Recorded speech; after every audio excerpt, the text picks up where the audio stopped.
of 1962, he was already playing lead guitar in his surf band, the Statics, with elementary school friends. He quickly decided to transition into a band with some of the upperclassmen of his high school, but after playing a year with them, he was unhappy with their musicianship and decided to start his own band, the Malibooz. In early 1964, he approached his best friend and classmate, Walter Egan, who he knew was playing folk guitar.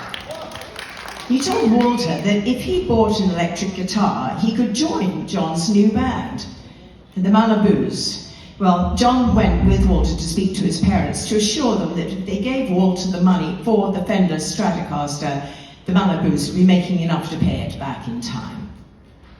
Hopefully. Once Walter joined the band, it really gelled and soon became a favorite in the New York City area. In late 1964, along with another bandmate, Chris Murray, John wrote the tune, Going to Malibu. In 1965, they recorded it along with Walter's song, That's a Lie, and later on that year were able to get gigs playing at the New York State World's Fair. The Malibooz played a concert at the New York State's Pavilion and then a color TV broadcast at the RCA Pavilion. At the RCA Pavilion TV show, host Colin Murphy approached John after they played the first of 5 songs and asked him to explain the difference between surf music and the English sound. John went into an extemporaneous explanation, showing the differences between the two genres on his guitar. That classic moment is captured in their Malibooz Rule album. For that album, Walter and John decided to fly the original 3 other members of the Malibooz out to California to re-record their song Going to Malibu. And in 1996, Rhino released the box set Cowabunga Surf Going to Malibu. It was part of the collection, and MTV picked it up that summer as the theme song for their MTV Malibu Beach House. So, a song written by 14-year-olds from the Bronx 30 years later became the theme song for the MTV Malibu Beach House. In 1966, having graduated high school and along with drummer Tom Scarp and 3 bandmates, entered Georgetown University. By that time, they were mostly playing British Invasion style, peppered with some originals, so they eventually changed their name from the Malibooz to Sageworth.